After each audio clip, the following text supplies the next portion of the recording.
Alright, welcome back guys. Sorry it's been so long. I did say that we were going to get some Microsoft Flight Simulator 2020 videos up, and this is my first, my first recorded video. So I'm going to take a little flight today from Bidford Airfield, and if you can see in the background, this is just, I've been messing with the SDK and putting some things down from a popular tutorial video which you might have seen. And that's basically why that looks like that. But we're going from Bidford Airfield over my hometown of Evesham, taking a look and see what that looks like. It's not photogrammetry scenery, it's just the default scenery, I guess. And then we're going to head on over and land at Gloucestershire Airport. So let's set things up in the cockpit. I want to take this little inset map out, I never really use that.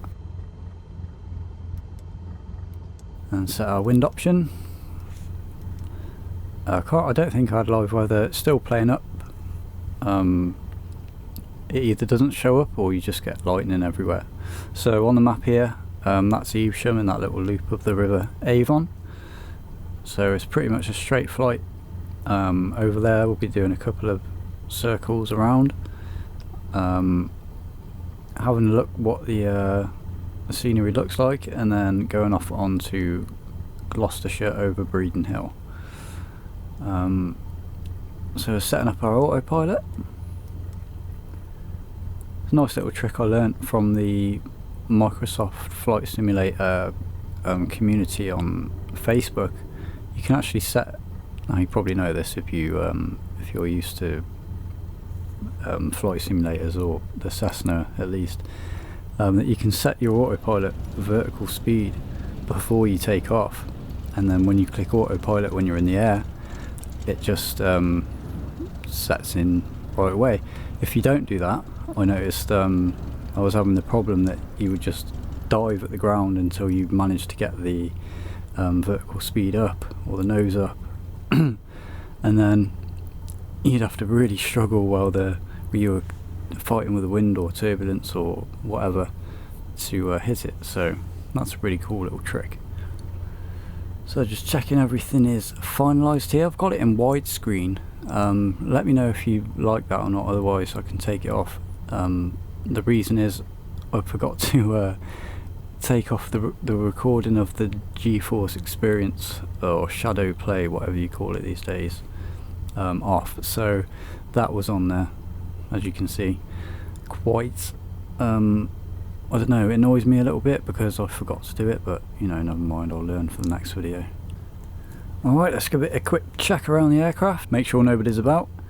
Check flaps are set, and then I think we're ready to go. Put full power into the throttles, build up a little bit of power, then let go of the brakes.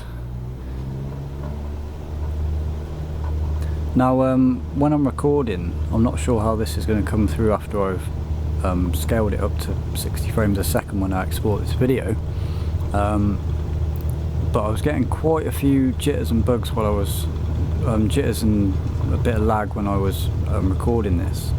I always do when I'm recording videos, even though my setup is, you know, it's good enough to do that. So I can do it in other games absolutely fine. It's just this game that gives me them lags and drops in frames. So I think it's just a problem with this, and it'll be sorted out in time. But here we go, we're up in the air. Put our autopilot on, and because I set that vertical speed before we took off, it just goes straight into our 500 feet per minute climb.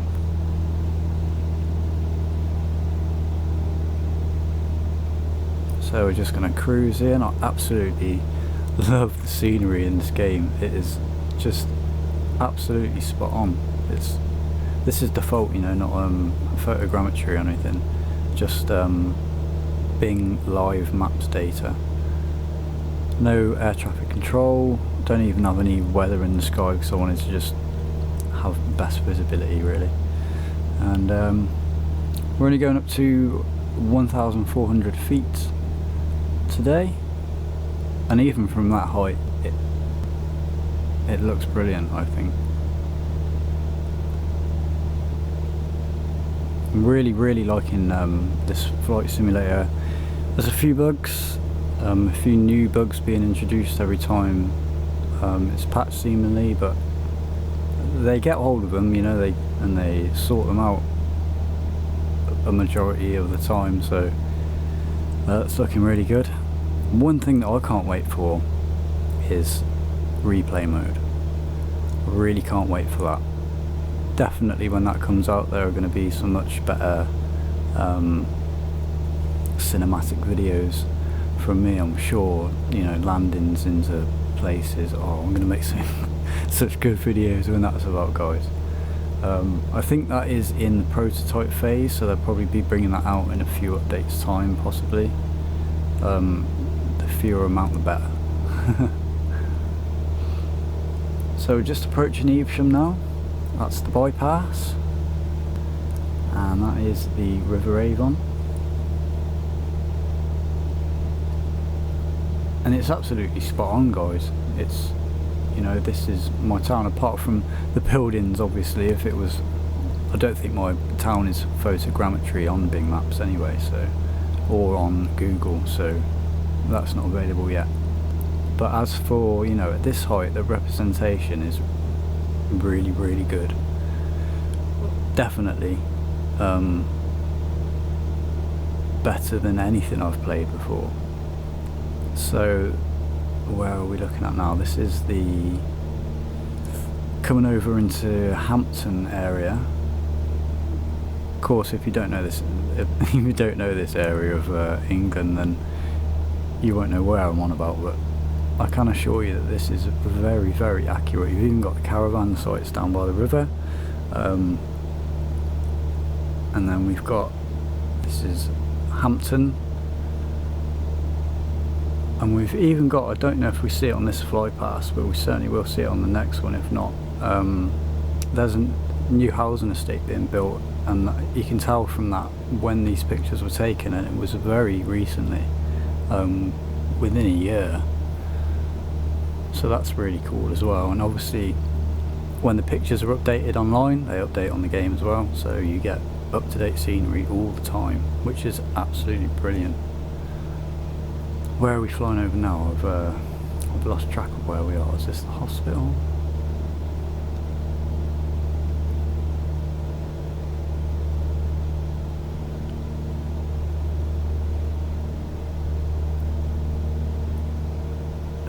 Is that my high school there? I think that's my old high school. So my house is it's there, yeah, I can see it, and that's pretty accurate. It's gone now. I do believe that's my high school field, yeah, that's the AstroTurf there. So that's where I used to sneak off for a cigarette, down in this corner there.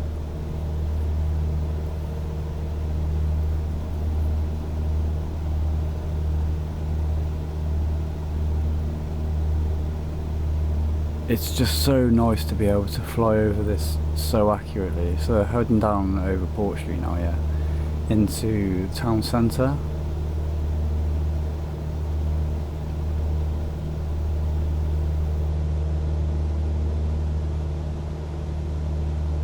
The elevation data is also really good, because I got down in the drone cam. I didn't put this in the video, but I got down in the drone cam, and you know, town's slightly up a hill, that's why we call it uptown, and that's represented accurately. You know, it's pretty amazing what they've done with this, and I'm sure when it's finished, this is going to be the most polished, best looking, accurate flight sim, you know, with all the add-ons that you're going to be able to get for planes, you know, all the systems simulated and stuff like that. Nothing is going to come close to it when this is done, and I think so. They're sticking with it for 10 years. I'm thinking within 2 years this is going to look like that absolute polished game. Of course, it's going to be coming out on the new Xbox console, so you know, it's going to have to go through a lot of optimization as well, and it's just going to get better and better. So at the moment I'm playing this through Xbox Game Pass with a PC, and I can't remember exactly, but I think I'm paying £6 a month for that, and that comes with all the other games that are on Xbox Game Pass, which is pretty awesome. So we have done our flyover of my town.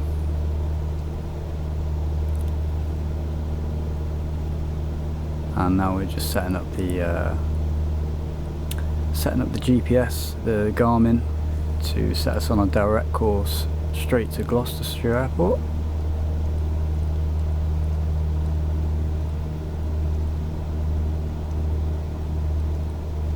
I think since the last patch, the inputs on dials when you click them with the mouse have become very laggy. And I did try, because I put my glass refresh rate on low all the time just to give me that extra little FPS boost. And I tried putting it up higher, but it's not that. It's definitely not that causes it. And I can't find out anything else that's causing it. It's not like sensitivity of anything, so.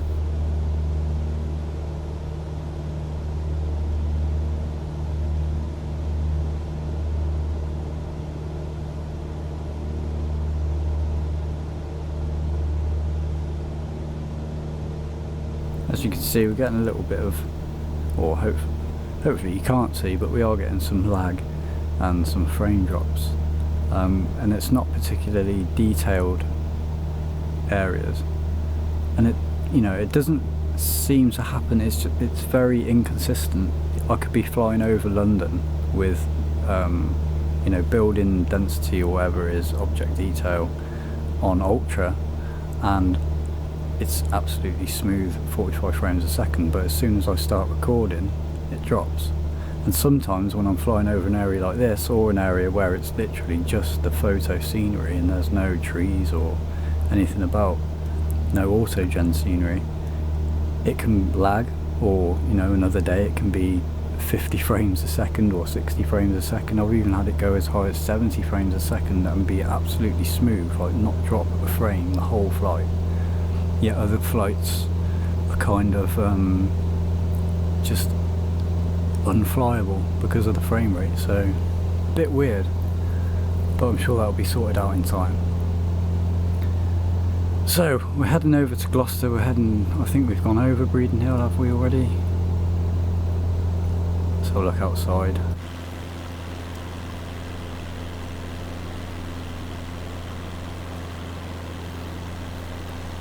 The atmosphere in this game is just absolutely brilliant as well. The lighting. I'm really excited to see what happens with how the ray tracing will be incorporated into this. It's not something I'm going to be taking advantage of because I don't have a graphics card good enough to do that yet, but as it goes, this is just, for me, absolutely brilliant. I don't think I could have ran this on my old computer at all, but this computer, like I said, most of the time and a lot of the time runs it at a really good frame rate, and a lot better frame rate than I was actually expecting, so I'm really pleased with the computer. It runs all my games that I've got, backlog from like 10 years ago now. It just runs everything in ultra and at least 60 frames a second. The only two games I've got that even struggle are this and Red Dead Redemption 2, but that usually is good. I get the same, I think it's from a driver update, Red Dead Redemption 2 is very inconsistent with its frames too, and I've found actually the higher my graphics settings, the better my frame rates, and the lower my graphics settings, the worse my frame rates, which completely goes against the grain, like what you'd think. But that just seems to be the way. Well, I'm not complaining because that's really cool. So we've got Gloucestershire Airport there, over straight ahead pretty much. Little left turn.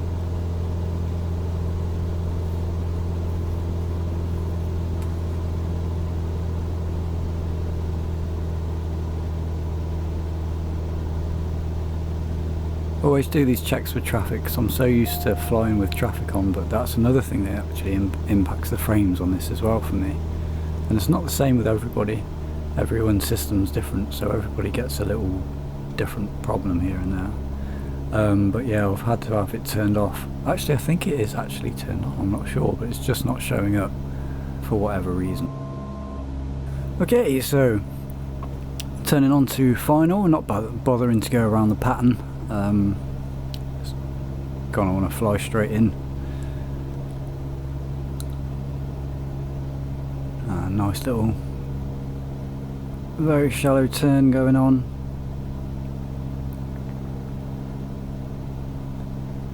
And there we go, and starts to drop power. I think I came in, yeah, quite a little bit fast. But I don't think it was a bad landing, to be honest. So, dropping power now.